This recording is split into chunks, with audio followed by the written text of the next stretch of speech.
지난 수요일 밤에 제 아들이 제게 이런 질문을 했습니다. 아빠, 인생은 한 방이야? 이 주식 광풍과 코인 광풍, 부동산 투자, 투기인가요? 이런 이슈들이 이제 초등학생들까지 영향을 미치는 것 같습니다. 혹시 여러분 그런 한 방을 노리십니까? 아니면 그런 한 방이 없으셔서 이거 내 인생 어떻게 잘못되는 건 아니야 그런 생각하십니까? 아니면 지금까지 안 하다가도 이제 나도 해야 되나? 라는 생각을 하십니까? 왜 그런 생각이 들까요? 실제로는 돈 때문에 삶이 너무나 어렵기 때문에 아마 그런 생각 하시는 것 같아요. 저는 아무리 삭제를 하고 전화 받아가지고 도대체 내 정보를 어떻게 알았길래 이렇게 문자를 보내냐고 해도 문자가 너무 많이 옵니다. 그런데 가끔씩은 흔들립니다. 왜 그럴까요? 1000% 수익이 가능하다는 거예요. 그럼 100만 원을 넣으면 얼마가 됩니까? 계산이 안 됩니다, 저는. 혹은 저금리로 대환대출을 해주겠대요. 그래서 정말 정확한 곳일까 하고 그 전화번호를 한번 검색해 본 적이 있어요. 그랬더니 어떤 부동산 회사가 나오더라고요. 그러니까 이제 거기다 전화를 해서 신원조회 하겠다고 주민등록번호 넘기고 주소 넘기고 통장 번호 넘기면 이제 보이스피싱의 대상이 되는 거죠. 지금 당장은 아니어도 몇 년 뒤라도 연락이 올 것 같아요. 그런데 사실은 돈이 어느 정도 있는데도 생활하는데 큰 어려움이 없는데도 우리가 그런 유혹에 빠지기도 합니다. 자꾸만 유혹을 해요, 사람들이. 계속 투자하라고 이런 식으로 한 방을 노리는 그런 투기를 계속 이야기하죠. 세상에 가만두지 않습니다. 언론도, TV 예능조차도, 정부 정책도 우리가 어떻게든지 연끌해서 투자하라고 계속 우리를 유혹합니다. 안 하면 어떻게 보입니까? 약간 좀 바보처럼 보여요. 정말 인생은 한 방인가요? 저도 여러분에게 묻고 싶습니다. 제가 좀 다른 인생을 살아가시는 것 같아서. 이렇게 인생은 한 방이다라고 하는 이런 표현들이 무엇을 담고 있습니까? 그게 뭐냐면 우리 세상의 가치관, 세계관 이렇게 이야기합니다. 그러니까 세상을 바라보는 눈, 관점이라는 거예요. 세상에는 굉장히 많은 관점이 있죠. 가치관이 있습니다. 그런 가치관들이 다 성경과 반대되는 것은 아닙니다. 왜냐하면 지난 오랜 역사 속에서 기독교가 성경적 가치관으로 세상을 많이 변화시켰기 때문에 그렇습니다. 그런데 여전히 세상은 성경적인 가르침과는 차이가 나는 부분이 많이 있습니다. 그 세상이 가르쳐주는 가치관의 목표가 다 똑같습니다. 뭡니까? 이렇게 살면 편해. 이렇게 살면 부자가 돼. 이렇게 살면 갈등이 없어. 이렇게 살면 관대한 사람처럼 보여. 이렇게 살면 너 사회생활 잘하는 거야. 이렇게 살면 승진할 수 있어. 그런 것들이잖아요. 그런데 이렇게 많은 말들로 여러 합리화를 하지만 성경에서 가르치는 세계관과는 차이가 나는 것들이 많이 있습니다. 대표적으로 이 상당수의 회사들이 이 거짓말과 속임수를 쓰고 이중장부를 쓴다고 합니다. 그러면 돈이 남는 거예요. 그리고 나만 그러는 게 아니고 다른 데도 그러니까 그렇게 해도 된다라고 생각을 하는 것 같습니다. 세금도 덜 낼 수 있다고 합니다. 그런 세상에서는 어떤 사람이 문제가 됩니까? 양심적이고 정직한 사람이 문제가 돼요. 그래서 정말 양심적으로 세금을 많이 내는 회사가 있으면 세무서에서 말리잖아요. 다른 회사들은 이렇게 안 내는데 왜 이렇게 많이 내냐고. 이상한 세상입니다. 정직한 사람이 문제가 돼요.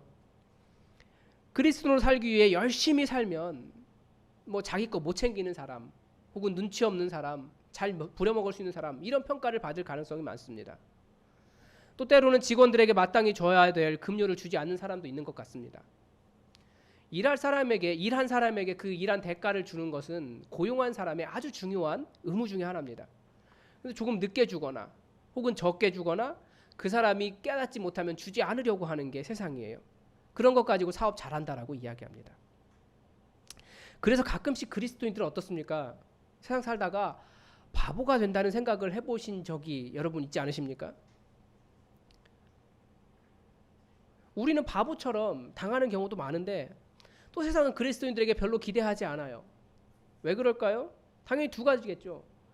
그리스도인이 정직해서 조금만 눈 감아주면 되는데 양심을 지키겠다고 하니까 자기들에게 손해가 나기 때문에 그렇습니다. 제가 맨 처음에 경험한 건 저는 군대에서 경험했어요. 자꾸 저 행정직이었는데 위에 계시는 분이 이렇게 영수증, 빈 영수증 갖다가 제 글씨로 쓰라는 거예요. 그 돈은 어디 갔을까요? 그렇게 하다 큰일 납니다.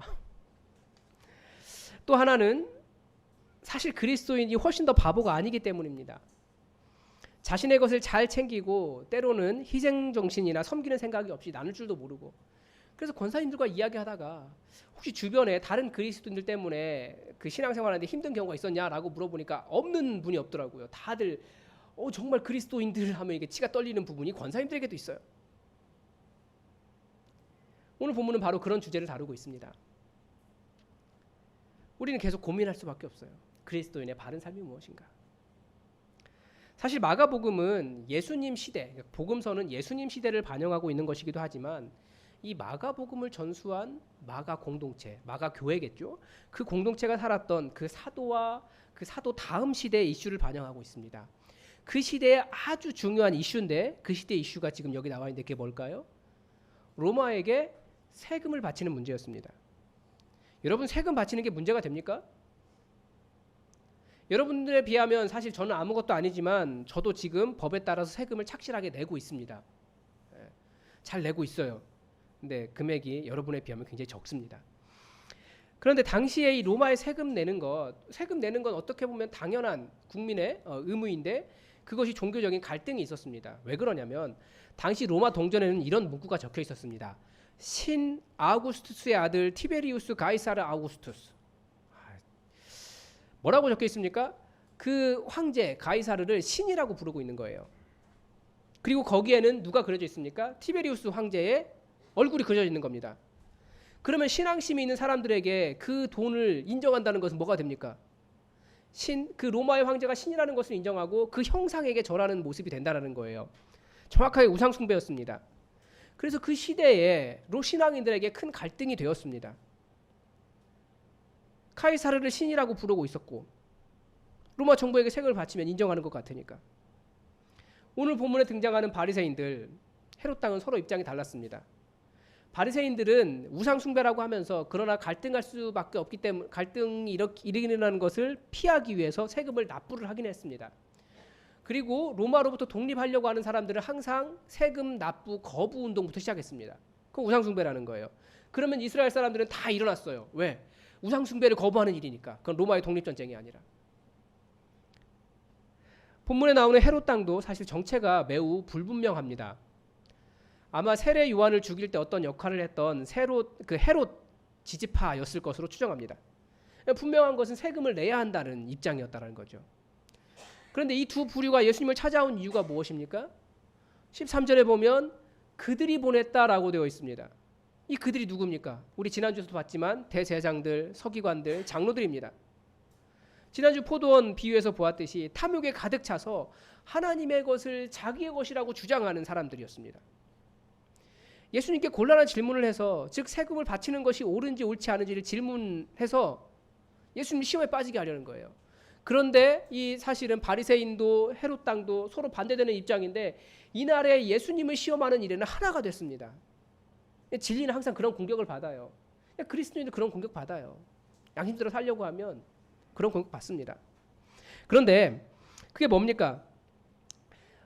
곤란한 질문을 해서 바쳐야 한다라고 하면 바리새인들이나 그 신앙이 열심히 있는 사람들이 예수님을 공격할 거고, 반대로 바치지 말아야 한다라고 말한다면 세례 요한 죽일 때처럼 정치적인 모함을 해서 공격해서 죽일 겁니다. 14절에 보면 그 예수님께 질문한 방식이 나와요. 근데 이것도 매우 치사하기 이를 데 없습니다. 선생님, 당신은 진실하고 누구의 눈치도 보지 않고 진리를 말씀하시는 분이고 하나님처럼 사람을 외모로 보지 않고 오직 진리의 말씀만 가르치시는 것을 우리가 압니다. 여러분, 이게 무슨 말입니까? 다른 말로 하면 어떻게 보면 굉장히 미움이 담겨있는 말이에요. 당신이 말씀을 그렇게 잘 알아? 말씀만 얘기한다고 이 의미예요. 그래, 우리도 성경 알아. 그런데 외모로 보지 않고 오직 진리만 가르친다고? 그런데 이게 현실적으로 얼마나 어려운지 알아? 라고 따지고 있는 거예요. 지난주 설교에서 말씀드린 것처럼 성경 말씀 뒤에 성경은 그렇게 말하지만 그렇게 살 수 있는 인간이 몇이나 있어? 네가 그렇게 양심에 거리끼는 것이 없어? 라고 공격하고 있는 거예요. 그래서 우리는 어떻게 말합니까? 성경은 성경이고 현실은 다른 거야. 목사도 가끔씩 공격받는 부분이 이런 부분이죠. 성경대로 선포하고 나면 그러는 목사님은 그렇게 사십니까? 뭐 그런 이야기 듣기도 해요. 그리고 때로는 설교하는 목사조차도 이것은 설교는 설교고 삶은 다르지 라고 합리화하는 경우도 있습니다. 근데 예수님은 그것을 뭐라고 말씀하십니까? 15절에 우리가 바치리까 말리이까 자꾸 재촉을 하니까 예수께서 그 외식함을 아시고 이르시되, 외식이 뭡니까? 하나님의 말씀을 가지고 자기가 그 말씀을 따라 살기로 결단하고 그 말씀을 따라가는 삶이 아니라 다른 사람 공격하는 데 사용하는 것이 외식입니다. 예수님께서 그런 이중적인 태도를 외식이라고 말씀하신 겁니다. 원래 이 외식의 원어적인 의미는 연극한다라는 뜻이에요. 제가 볼 때 요즘에 그 단어를 그대로 적용한다면 그 누구 흉내내는 거 있지 않습니까? 뭐 성대모사하고 그런 것들, 그게 외식 그 원래 의미입니다. 왜냐하면 배우들이 누군가를 이렇게 극장에서 누군가를 이렇게 흉내내면서 하는 것들이거든요. 그러니까 주로 왕이나 뭐 대신들이나 그러면서 그들의 부조리를 이렇게 이야기하는 것이었기 때문에 약간은 과장되어 있고 좀 자기의 관점으로 해석된 겁니다. 그러니까 성경은 성경이고 주일은 주일이고 신앙생활은 신앙생활이고 실제 삶은 그때그때 이익이 되는 대로 또 다른 삶의 방식대로 세상 풍조대로 살아가는 것, 그것이 외식입니다. 우리말로 하면 기업은 이중장부 쓰고 사업주는 임금 제대로 안 주고 일하는 사람은 자기가 성실히 일하지 않고 월급 받는데 보이는 데서만 열심히 일하고 뭐 그런 것들. 앞으로는 선량한 사람이지만 뒤로는 자신의 이익만 추구하면 그런 것들이 위선입니다. 제가 그런 이야기를 들었어요. 어떤 목사님이 사업체를 운영하고 계세요. 좀 큰 곳입니다. 어떤 대학원생이 윤리 경영에 대해서 연구하느라고 그 목사님의 사업체를 연구했다고 합니다. 뭐 여러 기업 중에 하나를 연구하신 거죠. 그런데 결과를 내는데 매우 애를 먹었대요. 왜 그러냐면 기업이 윤리 경영을 하는 이유가 무엇입니까? 대체로 대외적인 이미지를 좋게 해서 더 많은 이익을 내기 위해서 윤리 경영을 한다라고 이야기해요. 그러니까 목적은 뭡니까? 윤리 경영이기보다 이익을 내는 거죠. 그런데 그 목사님의 사업체는 윤리 경영의 방식이나 그 목적이 달랐던 거예요. 더 많은 이익을 내기 위해서가 아니라 정말 말씀에 기록된 대로 사람을 살리고 사람이 살아갈 수 있는 일터를 만드는 일을 했습니다. 그러니까 이윤을 목적으로 대사회적인 이미지를 좋게 하기 위해서 윤리 경영을 하는 것이 아니었기 때문에 선하게 말씀대로 그리스도인의 양심대로 운영하는 것 자체가 목적이었기 때문에 기존 연구와 너무 차이가 많이 나서 그 결과를 내는데 굉장히 애를 먹었대요. 이런 경우가 유선이 없는 경우죠. 교회도 선한 일을 하는 이유가 사회적인 이미지를 좋게 해서 사람들을 더 많이 오게 하려는 경우, 이게 뭐 나쁜 건 아니에요. 그런데 그 목적이 결국 사람들을 긁어 모으고 소위 말하는 그 마케팅 방법 써서 이렇게 금을 쳐서 잡는다 뭐 그런 이야기 하는데, 그런 게 목적이 되거나 혹은 더 큰 교회, 더 많은 재정 뭐 그런 것들의 목적이 있다면 그건 유선이 될 수 있다는 거예요. 그러나 그리스도인들이 선한 일을 하는 이유가 무엇입니까? 우리는 매일매일 우리에게 주신 하나님의 은혜에 감격하기 때문에 그렇습니다. 그리고 매일매일 우리에게 주신 하나님의 말씀에 순종하기 때문에 그렇습니다. 어떤 이익이 목적이 아니라는 겁니다. 그렇지 않으면 똑같은 행동하면서 위선이 될 수 있어요. 예수님은 그들의 위선을 이렇게 지적하셨습니다. 어찌하여 나를 시험하느냐. 예수님이 시험한 것, 하나님의 말씀 가지고, 그게 위선이었죠. 데나리온 하나를 가져다 내게 보이라. 그리고 그들에게 물으셨습니다. 이 형상과 이 글이 누구의 것이냐? 누구의 형상과 누가 기록되어 어떤 말이 기록되어 있었습니까? 아까 말씀드린 대로 로마 황제의 형상과, 그러니까 이렇게 아마 찾아보시면 있을 거예요. 로마 황제 형상과 그 로마 황제를 신이라고 부르는 글이 적혀 있었습니다. 그 사람들이 대답했습니다. 가이사의 것입니다. 그리고 예수님 말씀하셨습니다. 가이사의 것은 가이사에게, 하나님의 것은 하나님께 바치라. 여러분, 가이사의 것은 가이사에게, 하나님의 것은 하나님에게 바치라. 이 말의 뜻이 이해가 되십니까? 저는 솔직히 한참 고민했어요. 잘 모르겠더라고요. 근데 말씀은 이 들은 사람들이 매우 놀랍게 여기며 돌아갔다라고 기록하고 있습니다. 사실 이 말씀은 굉장히 많은 다양한 해석이 가능할 뿐이지 실제적인 문제를 전혀 해결하고 있지 않습니다. 사람들은 뭐라고 물어본 거냐면 로마의 황제가 신입니까? 라고 물어본 거예요. 예수님 입장에서 로마 황제가 신이라고 대답했습니까? 예수님 분명히 그 사람 신 아닌 거 아시는데 온 세상의 진정한 신은 여호와 하나님밖에 없는데 그 데나리온은 가이사에게 속한 것입니다 라고 말하면 그 돈 자체는 하나님께 속한 것 아닙니까? 온 세상의 주인은 하나님이신데 헤롯 당원들이 로마의 세를 바치는 것이 정당합니까? 아니면 그 형상과 글이 가이사의 것이니까 세금 바치기만 하면 되는 겁니까? 양심에 전혀 거리끼는 것이 없는 건가요? 세금만 내는 것이지 우상 숭배는 아닙니까? 사실 굉장히 그 가이사의 것은 가이사에게 여호와의 것은 여호와께는 매우 해석하기 어려운 말입니다. 그래서 예수님의 대답의 핵심은 뭐냐면 모호함입니다. 굉장히 모호해요. 이것이 문제가 되기 때문에 초대교회 아마 이 해석 중에서 가장 그래도 합리적으로 인정받은 사람은 순교자 유스틴, 그 교부였던 유스틴의 해석입니다. 세금을 가이사에게 바치고 예배는 가이사가 아니라 하나님께만 드려라. 그렇게 해석을 했습니다.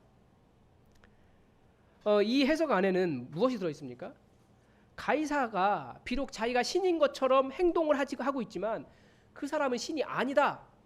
예배 드릴 대상은 진정한 신이신 하나님밖에 없다라고 하는 명확한 해석이 담긴 겁니다. 그런데 예수님의 이 모호함이라고 하는 것에는 또 다른 원칙이 들어있습니다. 그리스도인의 모든 상황은, 모든 선택은 단순하게 흑과 백을 선택하는 문제가 아니라는 겁니다. 단순히 흑과 백을 선택하는 것은 매우 경직된 선택입니다. 그래서 이 예수님의 모호함은 경직된 선택이 아니라 진실에 대한 어떤 확신과 원칙이라는 거예요. 즉 각 사람은 무엇이 하나님께 속한 것이고 무엇이 그것이 어디에 속하여 있는지를 선택해야 한다는 겁니다.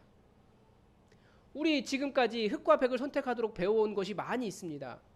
여러분 어떤 것들 배워왔습니까? 교회가 가장 크게 흑과 백을 선택한 것은 뭐냐면 술과 담배입니다.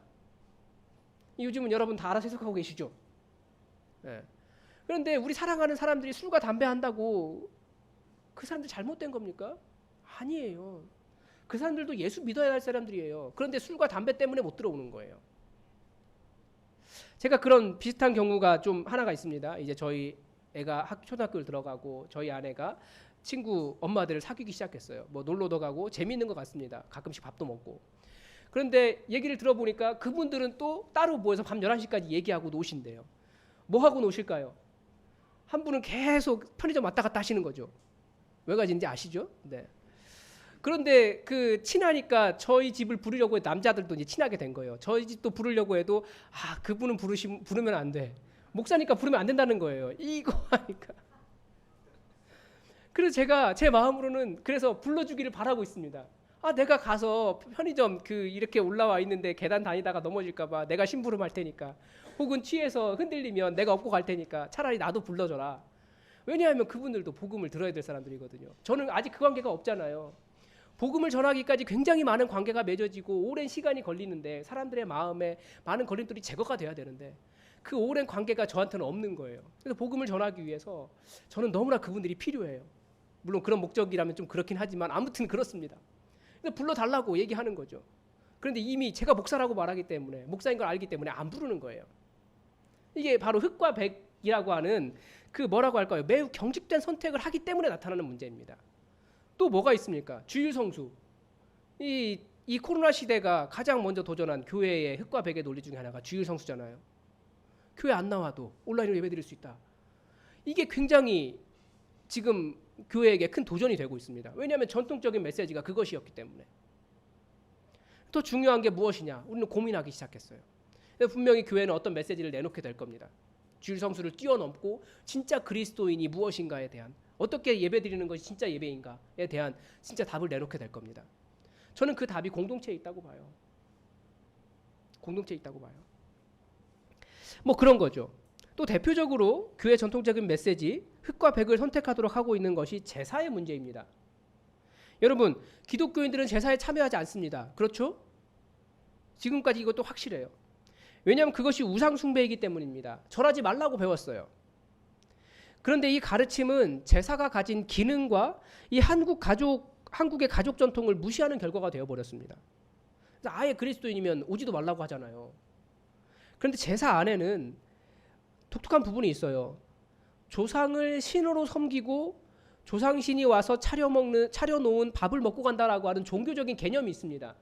요즘은 잘 안 그러지만 아파트라서 예전에는 마당에 줄도 치지 않았다고 제가 들었어요. 왜냐하면 조상님 오시다가 이렇게 걸려갖고 뇌진탕 걸려 또 죽을까봐. 그래서 막는다고 줄도 치지 않았다 이런 면이 있는데, 이런 면에서 분명히 우상 숭배입니다. 그러니까 우리는 이런 우상 숭배와 거짓 종교의 관점을 배격하는 것입니다. 그래서 절도 안 하는 거예요. 분명히 말씀드렸습니다. 최철규 목사 이상한 소리 하는 게 아니에요. 굉장히 다양한 것이 있기 때문에 그렇습니다. 그런데 제사 안에는 가족이 함께 모여서 공동체성을 확인하는 아주 중요한 기능이 들어있어요. 그래서 기독교인이라고 해서 제사 드린다고 아예 가지도 않는 것은 가족 간의 공동체성이 깨어지는 결과를 가져옵니다. 그래서 요즘은 기독교인이라고 하면 절 안 해도 다 인정해줘요. 그러면 우리가 해야 될 것은 뭘까요? 가셔서 절은 하지 않지만 어차피 제사 끝나면 그 음식 같이 먹잖아요. 그러니까 같이 음식도 만들고, 또 여성분들은 제가 알기로는 제사할 때 여성분들이 안 만드는 걸로 알고 있는데 어떤지 모르겠습니다. 그 제사 끝나고 그거 끝나서 맛있게 먹으려면, 서로 나눠 먹으려면, 그리고 복음 전할 수 있는 관계가 맺어지도록 우리는 가서 음식도 만들고 함께 이야기도 하고 그 가족으로서의 하나됨을 확인해야 된다는 겁니다. 대신에 그 제사에 가셔서 저는 종교적인 그런 부분은 거부합니다. 그래 절을 하지 않겠습니다. 또 이야기하고, 그렇지만 내가 아버지와 우리 할아버지와 우리 어르신들을 정말 사랑하고 존경합니다 라고 하는 메시지를 전달할 필요가 있습니다. 너무 그냥 우리가 일방적으로 딱 끊어서 흙과 백의 논리로 가면 안 됩니다, 이렇게만 끊으면 안 된다는 거예요. 절도 마찬가지입니다. 한국은 원래 절하는 문화였어요. 존경하는 사람들에게. 그 서양은 그럴 때 그 절을 아예 안 하잖아요. 그래서 경례도 거수 경례로 하고 악수하거나 뭔가 차이가 있습니다. 문화적인 차이가 있는데, 그러니까 그렇게 딱 끊어서만 이야기할 수는 없다라는 거예요. 그런 비슷한 논쟁이 고린도전서 8장에도 나옵니다. 우상의 제물을 먹는 일이 초대교회에도 문제가 되었습니다. 그런데 고린도전서 8장 4절은 우상이란 사람들은 그것들을 신이라고 생각하지만 실제로는 존재하지 않는 것들이다. 그래서 제물에게 바쳐진 고기라고 할지라도 그들이 말하는 신에게 바쳐졌다고 하지만 그 존재가 없기 때문에 그냥 음식에 불과하다. 먹어도 아무런 문제가 없다. 그러나 다만 네가 먹음으로 인해서 신앙이 약한 사람이 시험에 빠질 것 같으면 먹지 말아라 라고 가르쳐줍니다. 그래서 사도 바울은 자신들은 이런 우상들이 가짜라고 하는 지식이 있기 때문에 먹을 수 있지만 약한 자가 시험에 들까 봐 안 먹는다라고 설명을 합니다. 그래서 그 질문을 딱 끌어가지고 우상에게 바쳐진 제물을 먹어도 됩니까? 먹으면 안 됩니까? 이렇게 질문하면 안 된다라는 거예요. 먹을 수 있는 거예요. 다 가능합니다. 안 되는 게 어디 있습니까? 그러나 유익하지 않는 겁니다. 그래서 안 한다고 이야기합니다. 더 약한 자가 시험에 들까 봐 이게 더 큰 죄라는 거예요. 단순하게 흙과 백으로 나눠서 이것을 선택하면 신앙이 좋은 것이고 저것을 선택하면 신앙이 없는 것이고 그렇게 판단하면 안 됩니다. 각 상황에 맞게 판단해야 된다는 거예요. 하나의 현상, 선택을 설명하기 위해서는 그것을 그 전에 굉장히 많은 이해가 필요해요. 딱 끊어서 설명할 수가 없다라는 겁니다. 그래서 중요한 것이 무엇입니까? 하나님께서 뭐라고 말씀하시는지 이 성경을 읽고 해석하고 하나님의 뜻을 깨닫고 적용할 줄 아는 능력을 갖추셔야 됩니다. 그러니까 성경에 답이 있어요. 성경을 열심히 보셔야 돼요. 그래서 하나님의 사람으로 변화되셔야 돼요. 세상이 너무나 복잡하고 현상은 단순하지 않기 때문에 많은 고민을 해야 됩니다.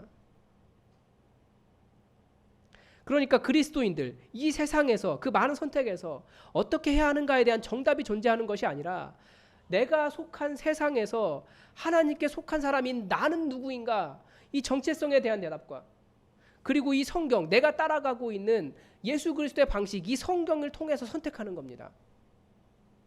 이 문제는 로마서 13장 1절을 떠올리게 합니다. 각 사람은 위에 있는 권세들에게 복종하라. 권세는 하나님으로부터 나지 않음이 없나니 모든 권세는 다 하나님께서 정하신 바라. 아니 그렇다면 이거 말씀대로라고 말하면서 무조건 위에 있는 권세, 부정하고 폭력적이고 불의한 권세에 모두 복종해야만 하는 겁니까? 그렇지 않다라는 거죠. 문제는 단순하게 모든 권세에 다 복종하라 이렇게 될 수 없다라는 겁니다. 흙과 백으로 딱 나눠서. 예수님은 가이사에게 복종하신 겁니까? 예수님의 정체성은 하나님이셨기 때문에 절대 가이사에게 굴복되시는 분이 아니십니다. 그런데 예수님은 그 권력에 잡히셔서 십자가에서 죽으셨어요. 이게 뭡니까? 예수님 굴복하신 겁니까?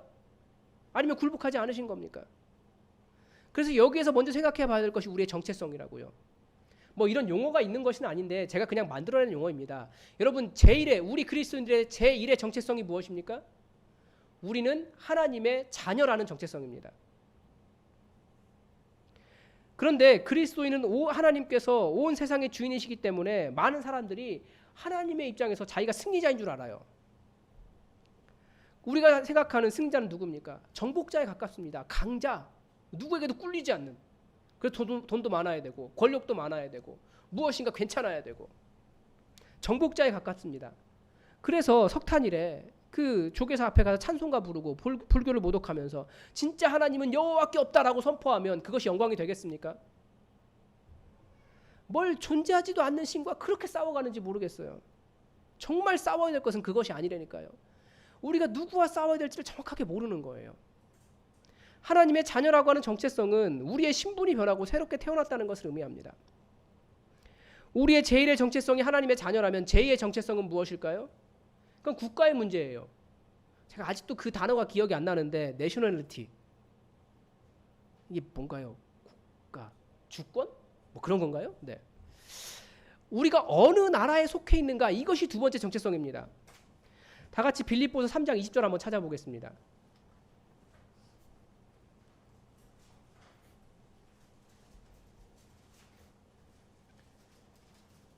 이게 우리의 두 번째 정체성을 설명해 줍니다. 뭐라고 써 있습니까?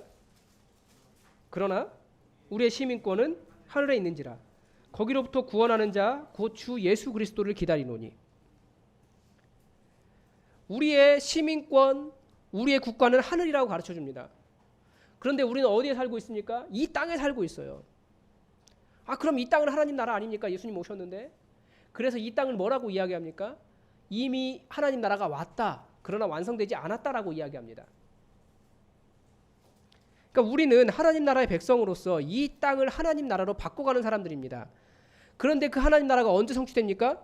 말씀에 보면 오늘 읽은 20절에 보면 거기로부터 그분이 오실 때예요. 거기가 어디입니까? 하늘나라입니다. 여기가 아니라 거기로부터 구원하는 자 곧 주 예수 그리스도를 기다리노니. 우리는 이 땅에 살면서 거기로부터 오실 예수님을 기다리는 사람들이에요. 계속 말씀드리지만 우리는 죽어서 이 땅을 벗어나서 하나님 나라 가는 사람들이 아니라 이곳이 또 우리가 바꿔가야 될 하나님 나라이기 때문에 그분이 오실 것을 기다리면서 우리는 하나씩 변혁시켜가는 사람들입니다. 그래서 우리의 시민권은 하늘나라이지만 우리는 이 땅에 살면서 그래서 이 이방인과 거류민으로 다시 말하면 외국인 거주자로 살아가고 있는 겁니다. 그래서 이 땅을 하나님 나라로 변화시켜야 하지만 예수님 오실 때까지 완성되지 않는다라고 성경은 가르쳐주고 있어요. 우리가 이 땅을 하나님 나라로 변화시키는 방법은 복음을 전하는 일입니다. 하나씩 한 사람 한 사람씩. 그런데 또 다른 방법이 나와요. 그 삶의 방식이 무엇인지 17절입니다. 빌립보서 3장 17절. 형제들아 너희는 함께 나를 본받으라. 여러분 바울의 삶을 아시지 않습니까? 이 앞부분까지 계속 바울의 삶이 어떤 고난을 당했는지 설명하고 있어요. 우리가 생각하는 승리자, 뭐 그런 정복자 이런 거 별로 없습니다. 그러면서 19절에서는 이렇게 가르쳐 줍니다. 배를 위해 살지 말고 헛된 신을 섬기지 않으며 땅의 일을 전부라고 생각하지 않는 삶이라고 이야기해 주고 있어요. 배가 뭡니까? 자기 먹을 거, 자기 입속에 들어가는 것 때문에 살지 말고 헛된 신 섬기지 말고 땅의 일을 전부라고 생각하지 말아라. 그래서 자기는 예수께 잡히기 위하여 표대를 향해서 그리스도 예수 안에 살아간다라고 이야기합니다. 그런데 이 빌립보서 전체가 이 예수님 안에서라는 말이 굉장히 중요한 말이거든요. 예수님 안에서 살아가는 삶을 뭐라고 이야기하냐면 예수 그리스도를 닮은 겸손이라고 이야기합니다. 예수님 어떻게 겸손을 보이셨습니까? 보좌의 영광을 누릴 수 있는 자로서 그 영광을 포기하시고 이 땅에 내려오셔서 죽지 않는 자로서 죽임을 당하신 겁니다. 높은 자로서 스승으로서 종이 되셨습니다. 그래서 그리스도인의 정체성은 승리에 있기보다 십자가의 삶에 있습니다. 빌립보서 3장 18절도 한번 읽어보겠습니다. 내가 여러 번 너희에게 말하였거니와 이제도 눈물을 흘리며 말하노니 간곡하게 말한다라는 거예요. 여러 사람이 그리스도의 십자가의 원수로 행하였느니라. 아니 어떻게 그리스도의 십자가의 원수로 행했습니까? 이미 예수님 잘 믿는다고 말하는데 많은 사람이 그리스도의 십자가의 원수로 행하였느니라. 무슨 말이냐면 십자가 위에서 예수님처럼 죽으려고 하지 않았다는 뜻입니다. 십자가를 지기 위해 그 하늘 보좌를 버리시고 이 땅에 오신 예수님처럼 자기 영광 내려놓을 줄도 모르고 나는 계속 승자여야 된다, 정복자여야 된다라는 마음을 가지고 산다라는 겁니다. 그래서 내 고집, 내 의견, 내 영광, 내 자랑이 살아있는 것이 십자가의 원수로 행하는 것입니다. 그러니까 우리는 얼마든지 십자가의 원수로 행할 수 있어요. 그 높은 마음이 나를 죽이려고 하지 않으면, 혹은 세상처럼 세상의 방식으로 세상이 말하는 대로 성공하겠다고 하는 것이 십자가의 원수로 행하겠다는 뜻이 됩니다. 그래서 사실 그리스도인의 삶은 조금 힘듭니다. 외국인 거주자 살아가니까. 그러나 우리를 영광의 형체로 변화시키실 그날을 기다리면서 수고하며 인내하며 그리스도의 십자가를 이루어가는 것이 우리의 삶이라고 가르쳐주고 있습니다.